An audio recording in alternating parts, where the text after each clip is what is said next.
अस्सलाम वालेकुम स्टूडेंट्स। आज के वीडियो में हम फिज़िक्स का पेपर देख रहे हैं। First term paper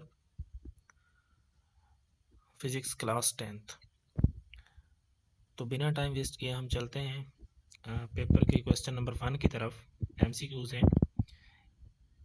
first MCQs में कह रहे हैं कि all of the followings are examples of electromagnetic waves except. सारे ही इलेक्ट्रोमैग्नेटिक वेव्स हैं सिवा एक के, और वो हैं sound waves. Sound waves electromagnetic waves नहीं हैं। ठीक है, तो सी ऑप्शन इसका राइट ऑप्शन है।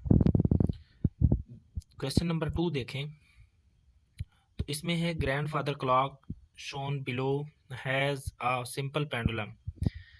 If pendulum takes 1 second to oscillate from one end to other end, what is the time period of oscillation? तो बच्चे एक एंड से दूसरे एंड तक जाने के लिए उसने 1 second टाइम कंज्यूम किया है। वो एक साइकिल नहीं बना। ठीक है, एक साइकिल तब कंप्लीट होता है जब जहाँ से बॉडी ने ऑसिलेशन स्टार्ट की हो वो वापस वहीं पर आए। तो मतलब वो ए से बी तक गया है, फिर वापस जब ए पर आएगा तब जाके एक ऑसिलेशन कंप्लीट होगी। तो उस वक्त हम उस टाइम को टाइम पीरियड कहेंगे। तो टाइम पीरियड इस तरह बन जाएगा 2 सेकंड, क्योंकि 1 सेकंड हाफ ऑसिलेशन के लिए है, और फिर जब वापस आएगा तो आधा डिस्टेंस तब वो कवर करेगा। तो इस तरह हमारे पास एक ऑसिलेशन कंप्लीट हो जाएगी। तो इसलिए हम कहेंगे कि 1 ऑसिलेशन के लिए टाइम पीरियड कितना है, 2 सेकंड। तो ए ऑप्शन राइट ऑप्शन है। सी में देखें, what will be the frequency of sound wave traveling in air with a wavelength of 0.85 meter and velocity of sound in air, speed of sound in air जो है वो 340 metre पर second होती है। तो हमें क्या मालूम करनी है, हमें मालूम करनी है फ्रीक्वेंसी।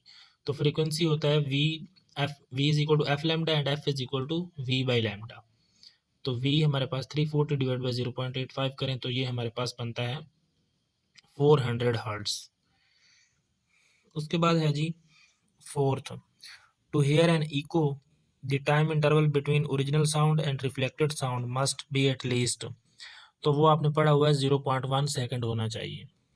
ठीक है, तो 0.1 सेकंड कब बनता है, जब 1/10 सेकंड हो। ठीक है, 1/10 0.1 के इक्वल होता है ना, 0.1 सेकंड के। तो इसलिए हमारे पास यहाँ बी ऑप्शन सही बनेगा। उसके बाद 5 एमसीक्यूज देखें तो इसमें कह रहे हैं कि phenomena due to which the stick immersed in water appears to be bent is called। ये वही एग्जांपल है जो आपके बुक में भी दी हुई है कि एक ग्लास के अंदर जब आप पेंसिल डालते हैं ना तो वो आपको टूटी हुई नजर आती है, बेंट नजर आती है, टेढ़ी नजर आती है। वो ऐसा क्यों होता है, बेसिकली वो रिफ्रैक्शन फिनोमेना की वजह से होता है। तो बी ऑप्शन इसका सही है, refraction phenomena, refraction of light. तो बी ऑप्शन 5 का बी। 6 में है, what happens to force between two charges if distance. अगर डिस्टेंस क्या हो जाए, इफ डिस्टेंस इज हाफ्ड। तो डिस्टेंस जब हाफ होता है तो उस वक्त फोर्स जो है वो 4 टाइम इंक्रीज हो जाती है, क्योंकि हम जानते हैं एफ इज इक्वल टू के Q1 Q2 divide by are square है, या डी स्केयर भी लिख सकते हैं। तो डिस्टेंस को आप हाफ करें तो d/2 का होल स्केयर बनेगा। तो डिवाइड वाले 2 को आप स्केयर लेंगे तो वो 4, और उस 4 को आप ऊपर लेके आ सकते हैं। तो बेसिकली 4 टाइम इंक्रीज हो जाती है फोर्स। अगर 2 टाइम डिस्टेंस कम करेंगे तो फोर्स कितनी हो जाएगी, 4 टाइम इंक्रीज हो जाएगी। तो ये बुक वाला क्वेश्चन है बेसिकली। तो ये 6 हो गया। ठीक है, अब हम 7th करते हैं। 7th में है, 6 joule work is done to take a charge of 3 coulomb between 2 points, what will be the electric potential. तो इलेक्ट्रिक पोटेंशियल जो है वो V इज इक्वल V मालूम करना है, और वो V इक्वल होता है वर्क डिवाइड बाई चार्ज। तो वर्क डन हमारे पास 6 जूल है, और डिवाइड में चार्ज हमारे पास 3 कॉलम। तो 6/3 कितना आ जाएगा, 2 वोल्ट। तो हमारे पास 7 का सी ऑप्शन सही होगा। 8 देखें, what will cause a simple DC motor to slow down.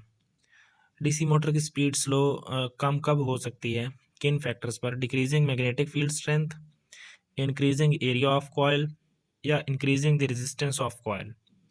तो यहाँ पर हमारे पास जो ऑप्शन बनता है वो हमारे पास बनता है B option, 1 and 3 only, decreasing magnetic field and increasing the resistance of coil. Resistance of coil बढ़ेगी तो बेसिकली करंट कम हो जाएगा, ठीक है। तो भी स्लो हो सकती है, और मैग्नेटिक फील्ड की स्ट्रेंथ कम हो जाए तो भी डीसी मोटर जो है उसकी स्पीड स्लो हो जाएगी। उसके बाद है एरिया ऑफ कॉयल बढ़ाने से तो स्पीड या मैग्नेटिक फील्ड जो स्ट्रेंथ है, एरिया ऑफ कॉयल बढ़ाने से स्पीड बढ़ जाती है, जिस तरह मैग्नेटिक फोर्स इंक्रीज होती है। तो उसके बाद है जी 9th, what will be the power of electric bulb of resistance 500 ohm if it draws a current of 0.4 ampere from the source।